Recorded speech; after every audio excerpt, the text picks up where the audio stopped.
Why don't we get started since evidently Yvette's not going to be here. We'll start with introductions. Jeremy Lokirko, City of Walnut Creek and Transpac staff. Leah Greenblatt, City of Lafayette, representing SWAT. Chad Smalley, City of Richmond, WICTEC. John Cunningham, Contra Costa County. Tom Horaeus with Tri-Delta Transit. Steve Kersavan, City of Brentwood. Jerry Fay, Contra Costa County. Martin Engelman, CCTA staff.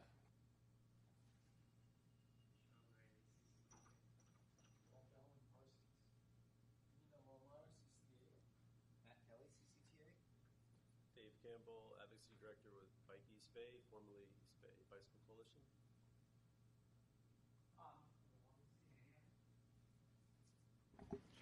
Thank you. We'll go to public comment. Is anyone from the public here that wants to? Amin, you have the floor. I just wanted to address all of you, Amin Awamara, CCTA staff. It's been a great honor to work with you all and to know you all. As you probably have heard, I'm moving on to a new job. It's going to be a little bit far away, overseas. And tomorrow is my last day with CCTA. So it's been really a great honor to serve the public in this position and work with all of you, and I hope that we cross paths again in the future. I'm going to be going to a country called Qatar in the Middle East, and I'm going to be working with Parsons Brinkerhoff. They are the program manager for local roads and drainage program. So I'm going to be suffering all the things from Caltrans that you're suffering and all the I'm going to remember all of you trying to deliver the project. So again, just wanted to wish you all well, and we'll see you hopefully in the future. Thanks.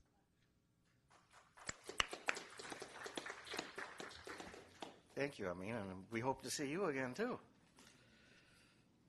Is there anyone else in the public that wanted to speak? Seeing none, there are a series of items on there for consent approval, the summary actions. Is anyone want to make a motion or make a comment? Move to approve it. Second. All in favor? Aye. Anyone opposed? Motion passes.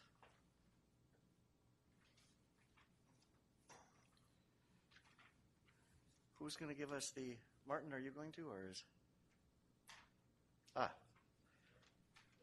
The project monitoring, please.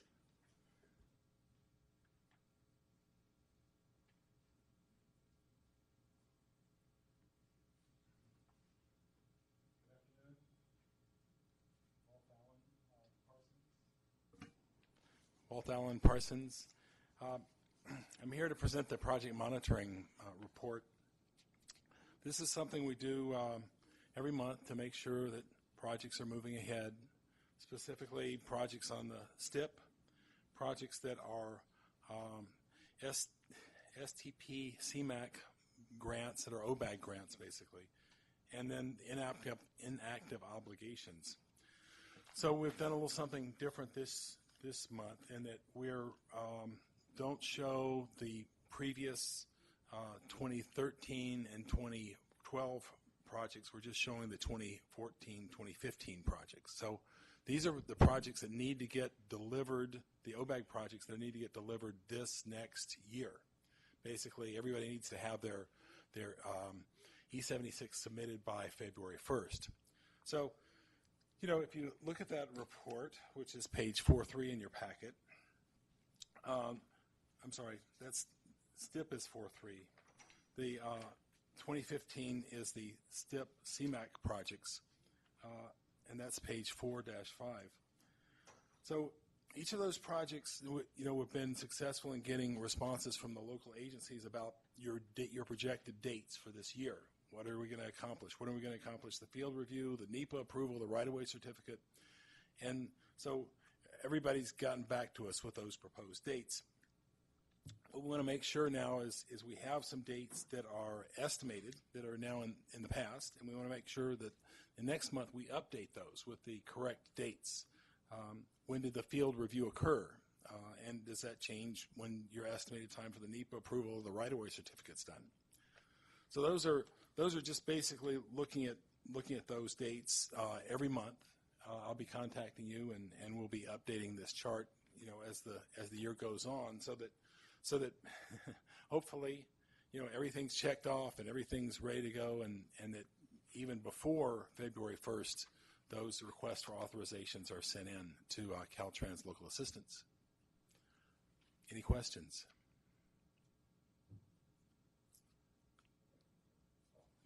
Thank you. Thank you.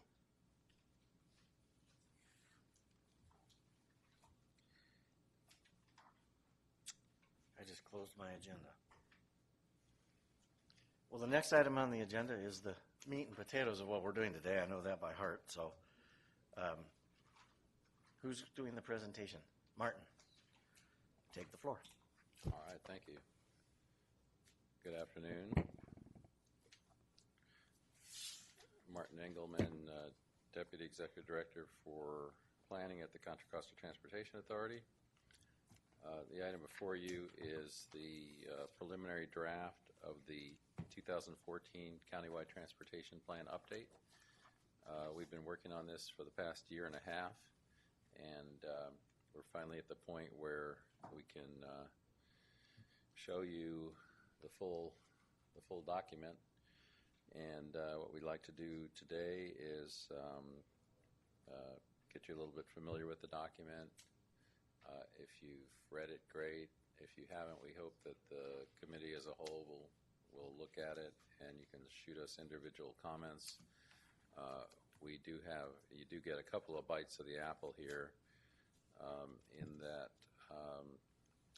today is the first time this has kind of been out at the public realm, and then it goes before the Planning Committee on July 2nd, and then it goes before the full authority on July 16th, and we hope to release it by the end of July, and then have the review and comment period go through August and September, with adoption of the final document by December 2014. Production of this document was a bit of a challenge. I was on vacation, and during the first day of my vacation, actually, our senior planner, Brad Beck, who had the document on his desk, was riding his bike home, and he got hit by a car. Brad is at home resting comfortably. Luckily, he doesn't have any head injuries, but he has bodily injuries, and he's recovering from that, and expected back, hopefully, by next week.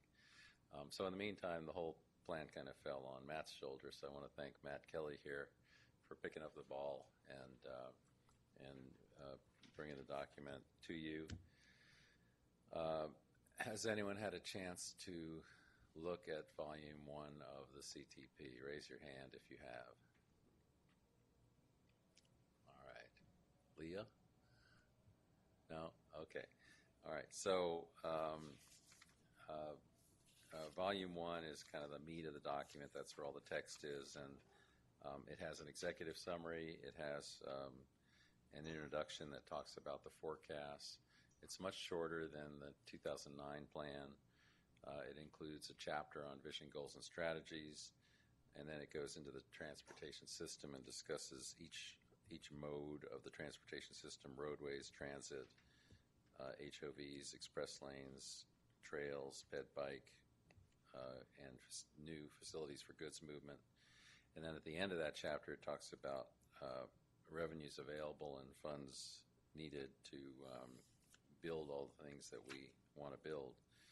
There's a section on action plans, cooperative planning, growth management, and then finally at the end, there's the implementation plan.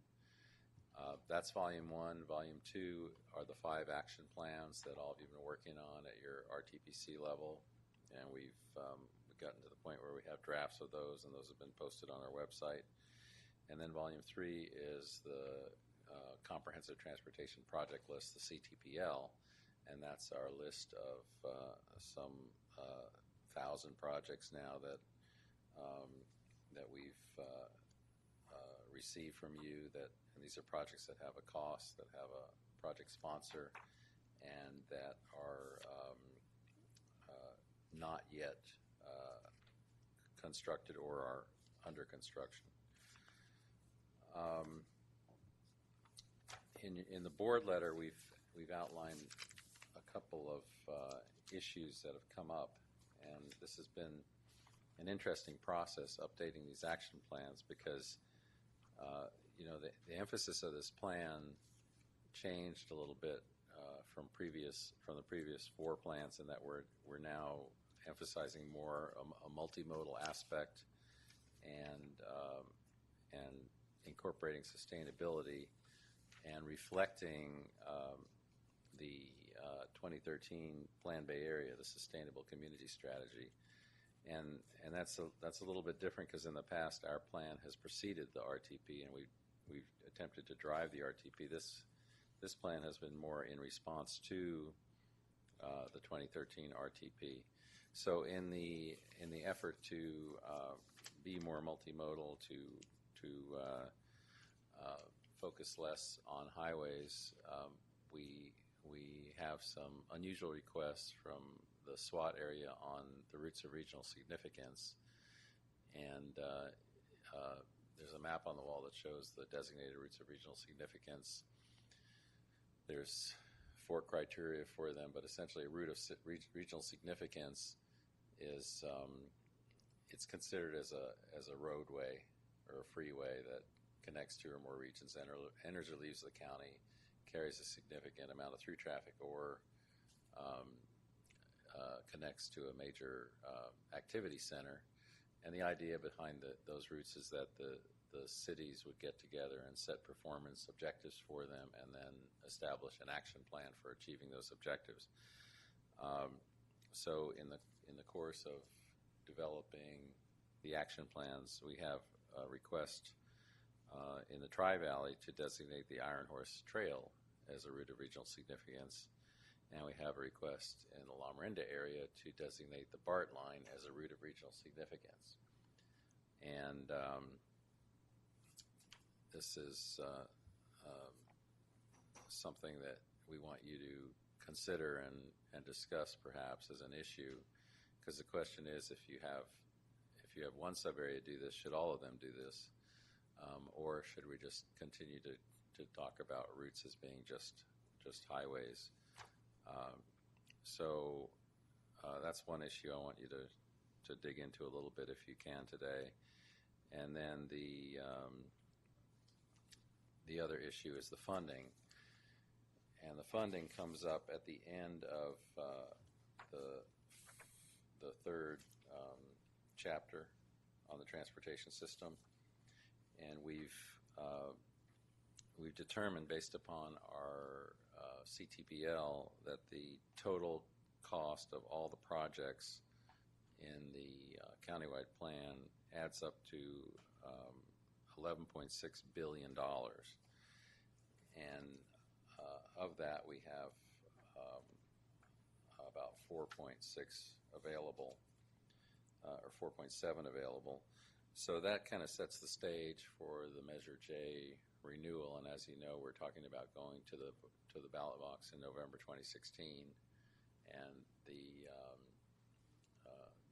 idea would be to generate another $2 or $3 billion through adding a half-cent sales tax to the existing measure, and that would get us a long way to being able to construct these projects and fill in the remaining shortfall. On the program side, there's programs are listed in the countywide, in the Comprehensive Transportation Project List. They add up to $14 billion, and the available funding there is not shown at the plan at this time, but we estimate it to be about $11 billion. The thing about the programs is they are whatever you say they are. and the programs, some programs have been added to the CTPL, some have not, and so this program number is still a little bit fuzzy as far as we're concerned. And I have seen estimates of the actual program costs that almost double this $14 billion. So, I mean, you can put in whatever you want for a program cost, and then that becomes the program cost. So we have to kind of figure out how we deal with that. And when we go to the Measure J renewal and we start talking about percentages for programs, that's going to be a lively discussion, we anticipate. But to what extent it's driven by these numbers in the CTPL, I'm not sure that this is going to be the source of all the anxiety when it comes to cutting up the cake for Measure J, because there are other factors involved with who gets a bigger piece of the pie. So, with that, I'd ask if you have any comments on the plan, and also, Mr. Chairman, if you could direct the discussion to the issue of the regional routes and see if anybody has feeling one way or the other on that. Anybody want to weigh in? People on the task force, anybody want to say anything?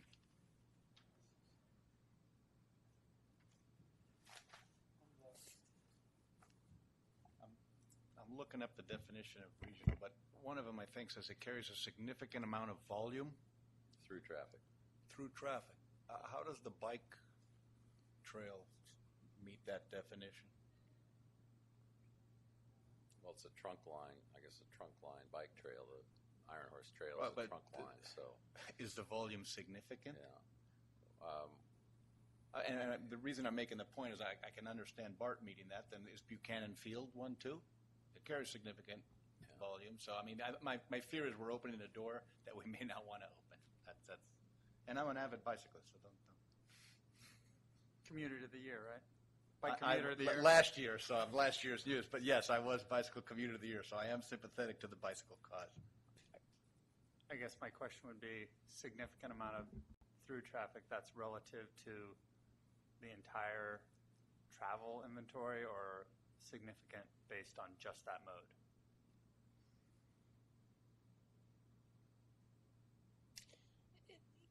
Martin, could you clarify, do you have to meet all four of those criteria, or one or two, or if it was a roadway? It's one or more. Okay.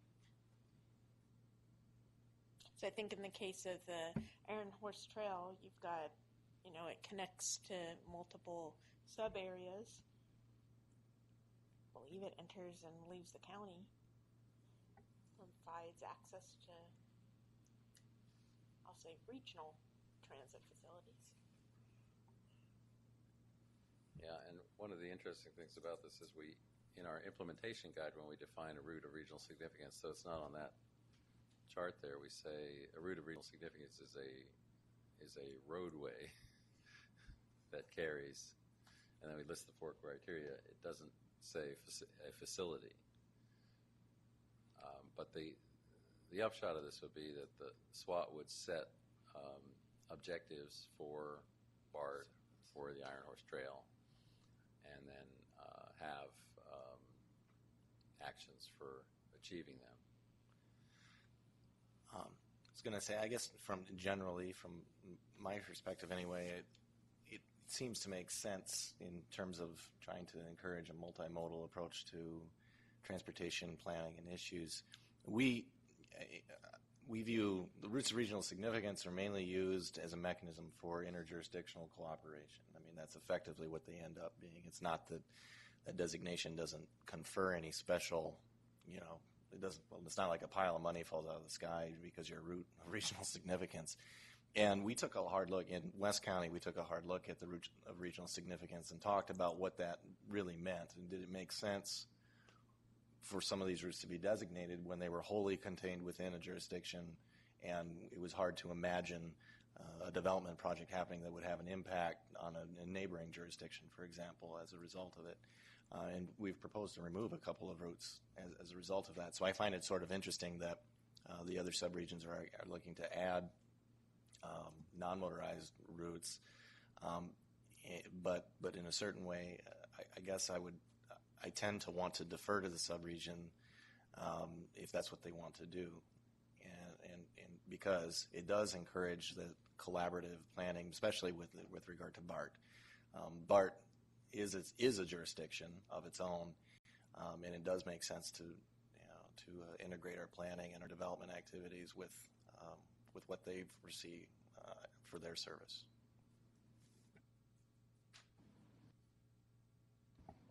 Other comments?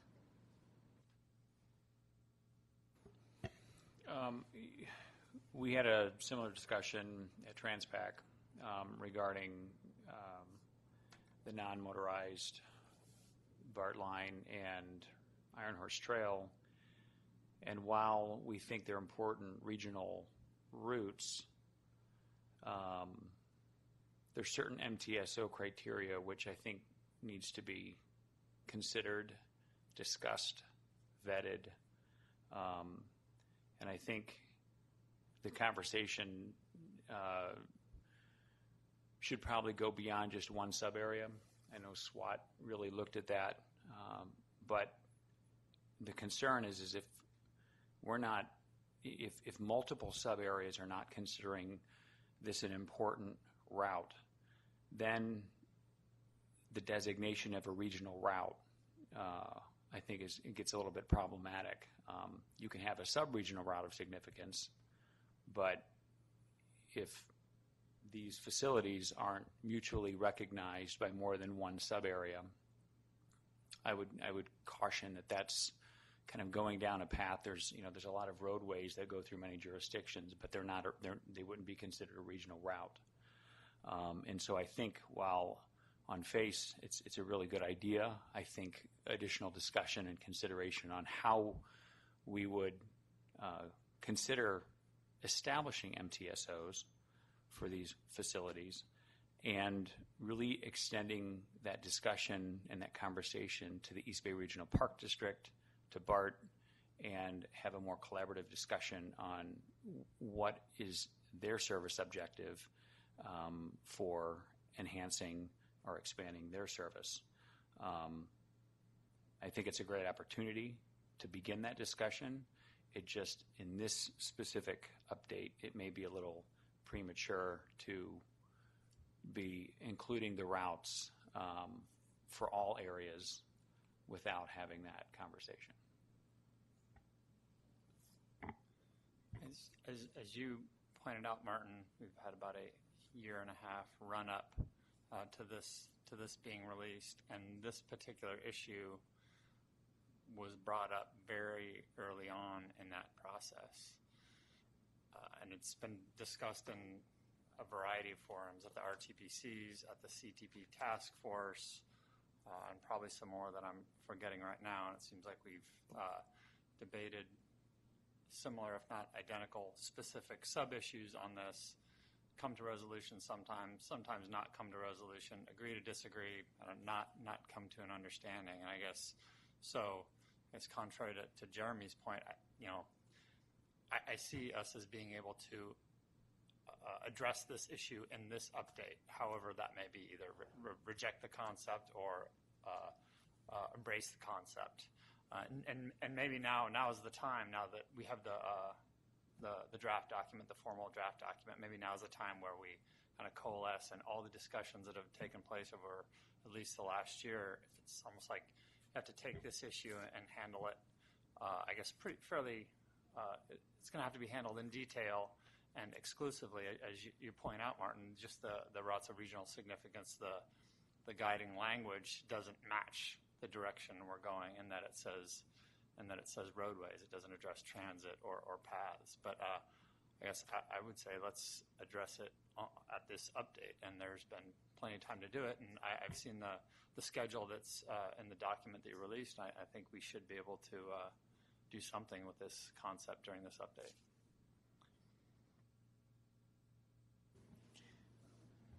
Just to summarize that discussion, there's one way to go would be to say, okay, well, we'll just do it everywhere. And another way to go say, well, we'll just do it nowhere. And a third way is, well, we'll just take what they gave us and publish it as a draft. And at the CTP task force, for those of you who weren't there,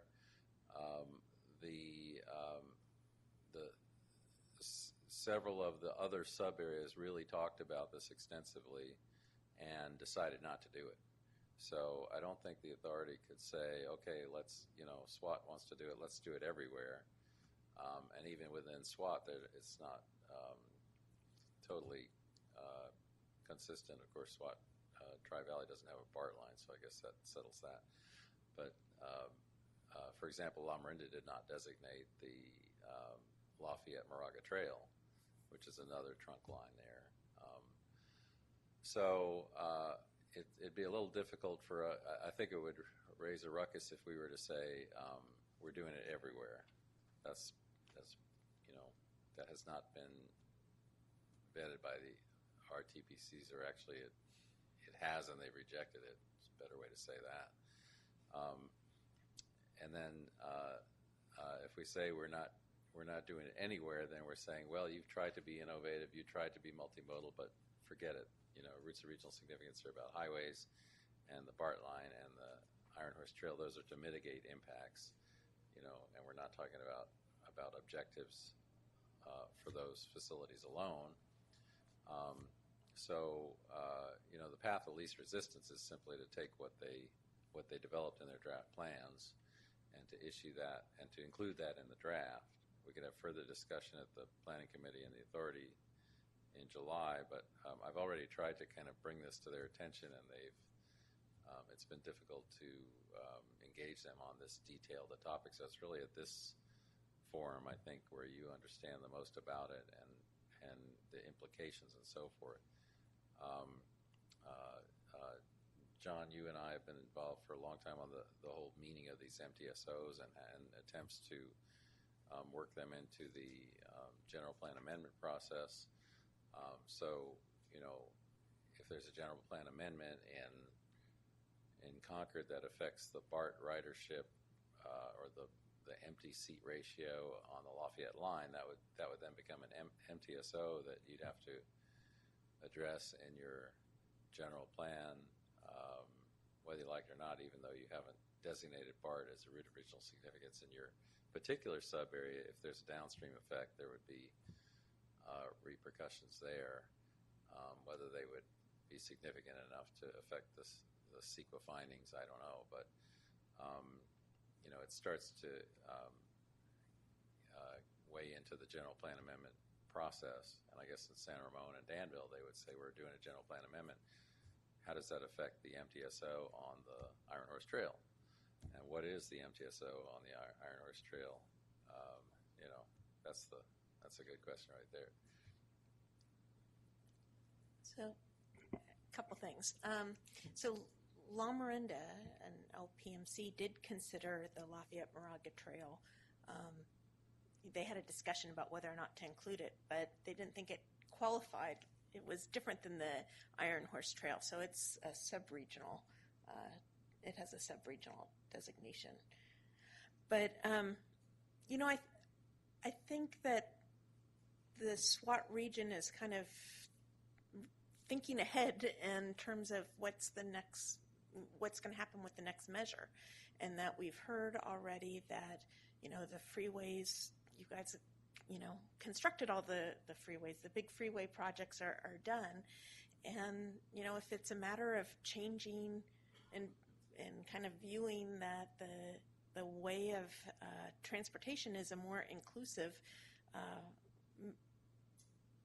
discussion, then I have no problem with seeing that these other modes should be included. The other thing is these are all modes that measure J funds, so it's kind of different than, I think, Buchanan Field, that to the best of my knowledge we don't fund any projects there, but there's money that goes to the East Bay Regional Park District, there's money that goes to BART, there's money that goes to all of our local jurisdictions, so it seems consistent in that manner to me.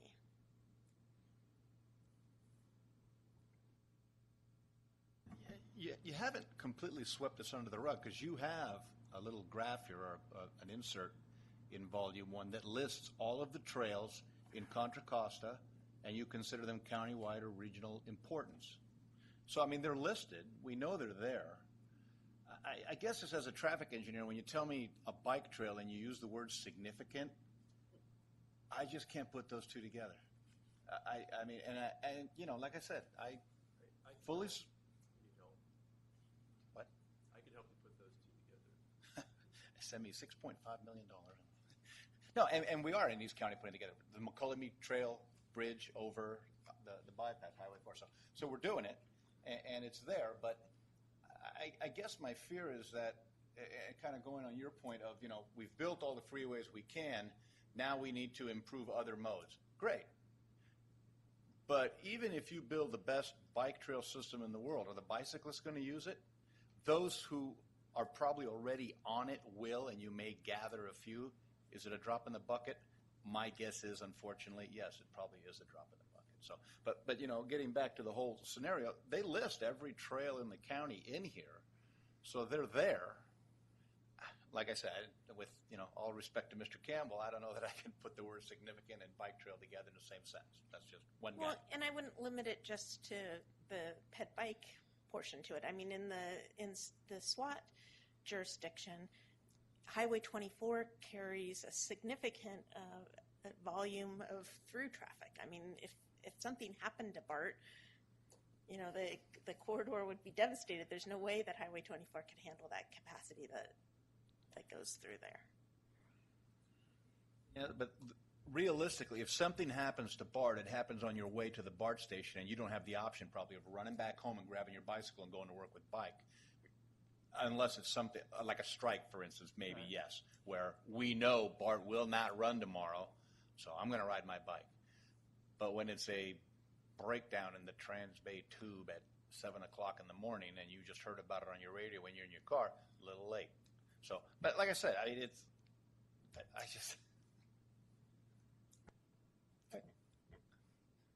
I probably can't do it nearly as well as Jim Townsend, but when you threw out, you know, you have a hard time equating a bike path with significance. I know East Bay Park District, and talking about the usage and rates of the Iron Horse Trail at the commute time, both with commuters and school trips, I think they definitely equate that as significant. I think most other people do as well. And that's, I think, what we're talking about. We're focusing on the Class 1 trails, the Iron Horse type of trails that do attract a huge amount of traffic. I mean, you go out there, you know, during commute times. I know the Lafayette-Moraga Trail, a lot of school traffic, but the Iron Horse Trail, they're packed. It is significant. You threw out, you know, is it a drop in the bucket?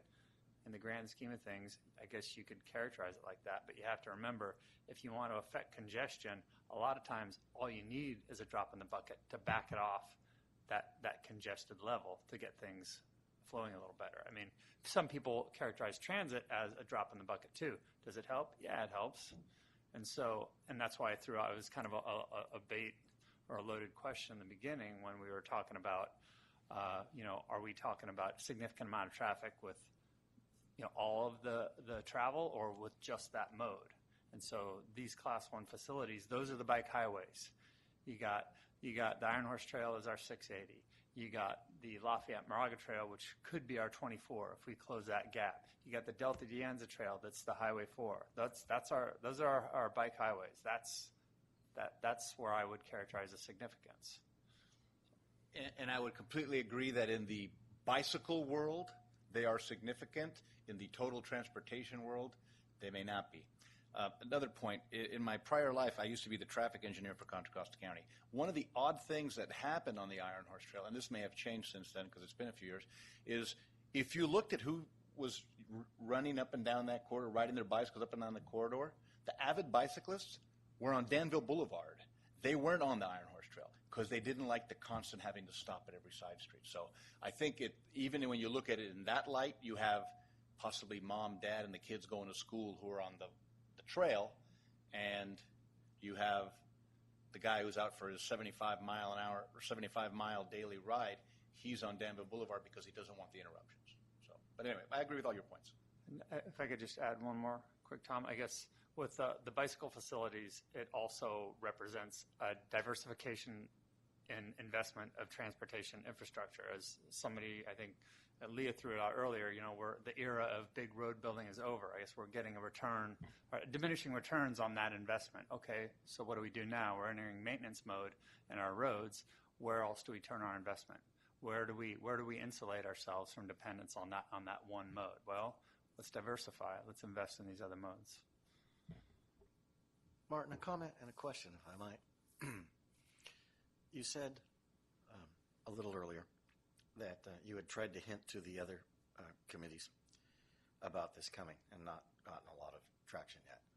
And I think I understand why, because as we did this, as we had this discussion, I realized that even though I was part of the task force, and I've heard all these things, I kind of missed the bigger picture, and I can see why it's a little confusing. My question is, what would you like out of this? Would you like a resolution, or are the comments enough for you to take back?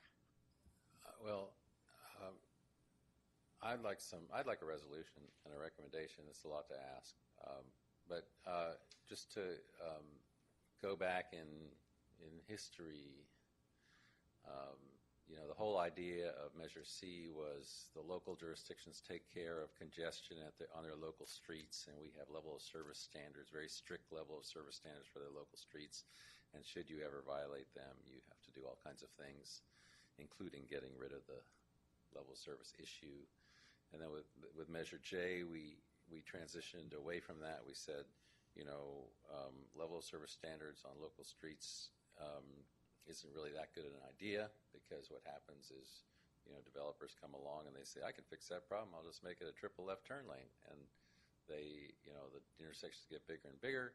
And so you got a great level of service, but you haven't really improved the environment, and it has, significant impacts on the people that live around that intersection, including traffic, safety, and so forth. So we just dropped the whole thing of level service standards on local streets. We dropped the whole thing of performance measures for fire, water, police, etc., and focused much more on the urban limit line and the action plans for routes of regional significance. And all along, the action plan, the theme behind the action plans hasn't changed. And what it said is, Ignacio Valley Road is not the city of Concord's problem, and it's not the city of Walnut Creek's problem, and Kirker Pass and Railroad is not Pittsburgh's problem. It's the whole corridor. And the only way to figure out what to do with it is to work cooperatively together. And we decided to work cooperatively together at the sub-regional level, but we also two sub-regions have worked together in the case of the East Central County, East Central Arterial Study on Ignacio Kirker Railroad. And so it's local jurisdictions putting their heads together saying, what do we want to do with this route? What are our objectives? And it's been a very, I think, healthy process. In I-80, on I-80 in the West County, they said for a long while, they said, he or she who rides alone on I-80 shall suffer the consequences. We're not going to have an objective for single occupant vehicle congestion being reduced. That's changed now with the ICM, but for a while it's just you either carpool or take the bus or get on the BART train. But if you're going to ride alone, tough luck. All of our objectives are based upon improving ridership on transit and improving carpools. So if you look at the Iron Horse Trail and you look at BART, it makes perfect sense that the Iron Horse Trail in Danville is not Danville's issue. They want to build 3 pedestrian overcrossings there, and they're going to have to get together with the county and San Ramon and come up with the tens of millions of dollars it's going to take to build those. And the individual design may be up to the localities, but the way that whole trail works is up to the SWAT area and up to TVTC and SWAT in a sense. And similarly for BART, if the 3 cities of Loma Linda want to meet at a table and talk about BART, I think that's a healthy experience. What do we want for BART? What do we want to do? So, and I don't like just being the middle manager here and saying, well, SWAT said this, so we'll do that and put it out there. I think we need to make a decision. And one of the things that comes to mind is the way this could be resolved is the same way we resolved the issue of Moraga Road and Moraga Way and La Marinda, where those should be regional routes. No, they shouldn't. Well, we decided to call them interjurisdictional routes, which is kind of different level of regional routes. It still requires cooperative planning, but at a different level. And all of those triggers that come into play, all of those policies that are triggered by having this regional route designation are no longer formally triggered under the authority's growth management program, because Moraga Road and Moraga Way still aren't regional routes. They're interjurisdictional routes as defined in the action plan, and there's a specific, cooperative planning process within the La Marinda action plan for that. So, I mean, my preference would be to come up, we'd have to dream up some kind of a terminology and some kind of a process, and it would be different than the route of regional significance process, but it would still recognize, the Iron Horse Trail, it would recognize the Canal Trail, it would recognize all the major trails throughout Contra Costa, and it would recognize the entire BART system, and it would say that you shall enter into cooperative planning to talk about these, and they're on the map. We have a map of the bike trail, and we have a section on the bike trail, okay, and we have a section on transit, but that's obviously not enough. We recognize it's there, but I think the push here, and it is a reflection of Plan Bay Area and the Sustainable Community Strategy. The push here is we don't want to just have those facilities as overflow for highways. We want them to live on their own. We want them to have a life of their own. So I think the way to give them a life of their own, of course, they're interrelated with the traffic, and they may be big or small, but to give them a life of their own, I think you have to give them their own system within which to work. And so, if I could hear from you that you are okay with authority staff dreaming up some kind of a new policy, and this would involve, hopefully it won't involve an amendment to the implementation guide, because that takes forever to amend. But I mean, we could in the plan talk about how we treat these routes, and that there is an interjurisdictional planning process associated with them, and that the RTPCs have an option to do that as designated in their action plan. But I'm very concerned about, it's kind of a square peg in a round hole to say Iron Horse Trail is a route of regional significance. Make an MTSO for it. How are you going to achieve that action? What actions do you have? If you don't do those actions, you're out of compliance with the growth management program. That's going to be difficult. If you do a general plan amendment, what are the impacts on those MTSOs? So I think we need to have a middle ground here, and I think it should be a middle ground that embraces the idea but encourages healthy cooperative planning, and also it's all or nothing. It's basically the whole county does it or the whole county doesn't do it. But we would say, as the authority, take a leadership position to say the whole county does it. And we'd circle that back to the RTPCs through the draft plan. So La Marinda spent a considerable amount of time developing, its list of routes of regional significance, and in this go-round, proposing intra-jurisdictional routes. Interjurisdictional routes. We went back and forth on the name of that, and it was a very dicey political discussion about even designating those routes and selecting the name. So I would not want to see BART added to that new category that La Marinda has developed. And I think that from my understanding is that the CCTA often likes to go from the routes up as opposed to coming down from the top. And I think that if the authority was given that discretion, it might not be perceived well.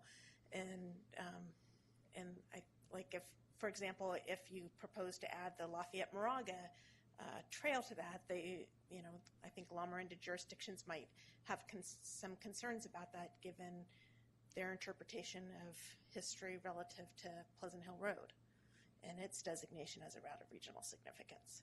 So I think that there needs to be some caution in the authority that the authority might take on developing that new type of category.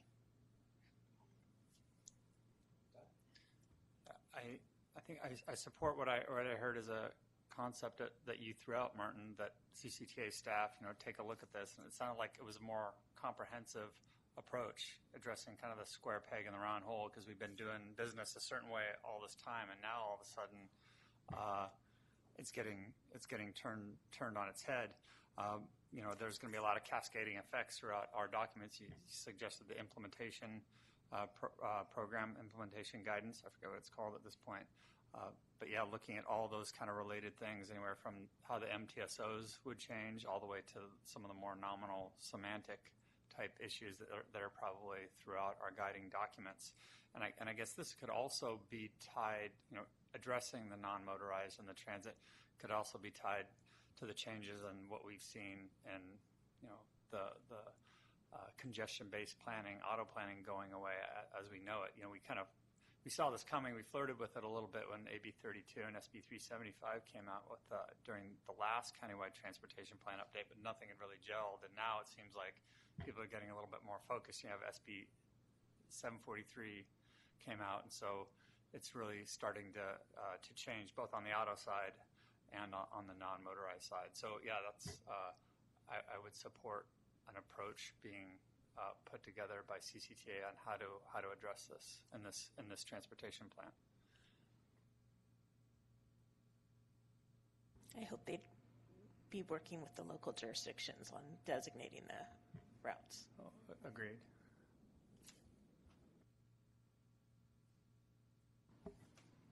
Would somebody like to make a motion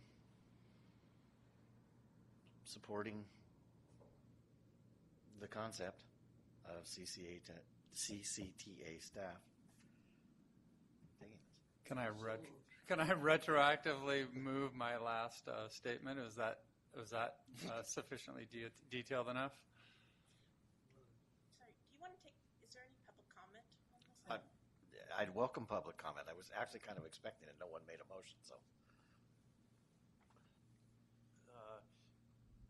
Dave Campbell, Advocacy Director, Bike East Bay. I would encourage you to look at corridors. If this corridor is a route of regional significance, what is the multimodal solution to the corridor? So bikes become a big player in that discussion if you want to get people to ride their bike to their neighbor's house to carpool to work, or to ride their bike to their neighbor's house to carpool to BART. If you want them to walk to do the same thing, or to the bus as well. So it's not looking at the Iron Horse Trail and counting people on bikes and counting how many miles they're going. It's a multimodal approach to address how people are getting to their cars and how they're getting out of their cars at the other end, and what options there are to give them more options. Thanks.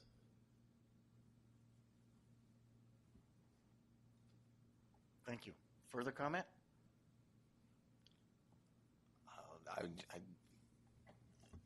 Generally, I would support sort of what was outlined there as well, and I think as long as there's a mechanism that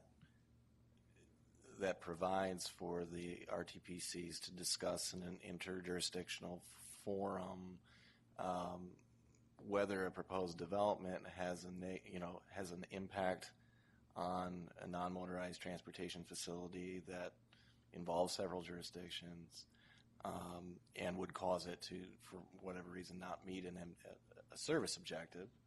I mean, it seems to me to be an appropriate approach to, the core sort of mission of what we're trying to accomplish. So, I'm all for that. And is there a motion on the floor at the moment? I'm confused. Not yet. Actually, Okay. I'm hearing the synthesis of a potential motion with a caveat, but I'm waiting for someone to put it in 3 sentences here or something.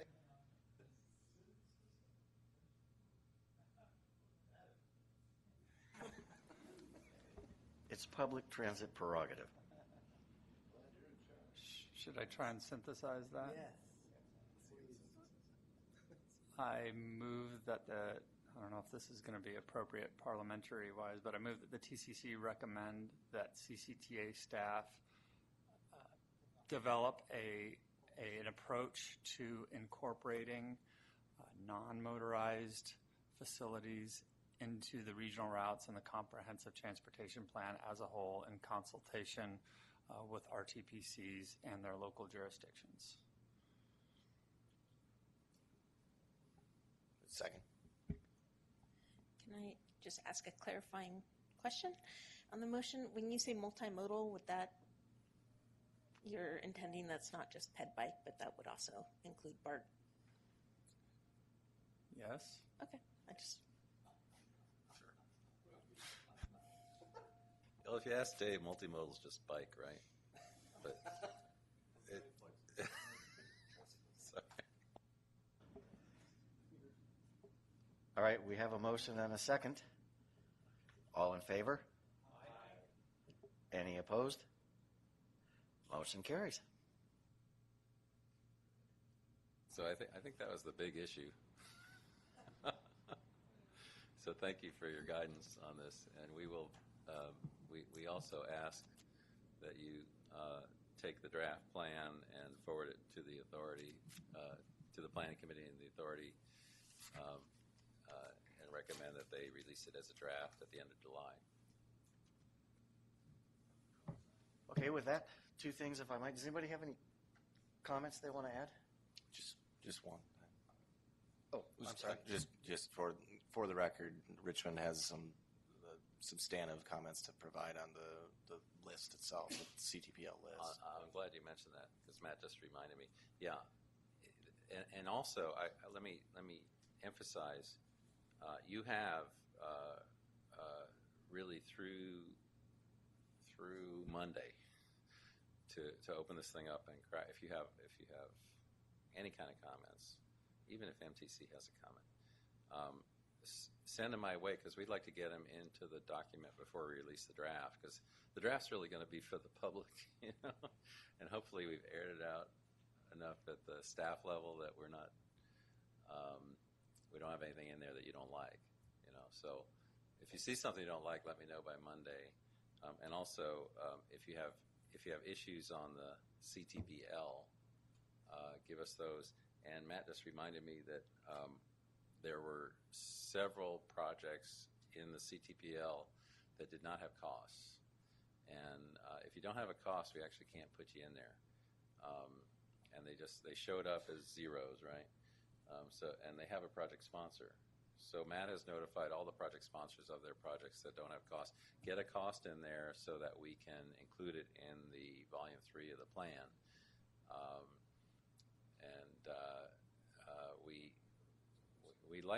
We like to believe that if your project is not in the CTPL, it's not eligible for funding.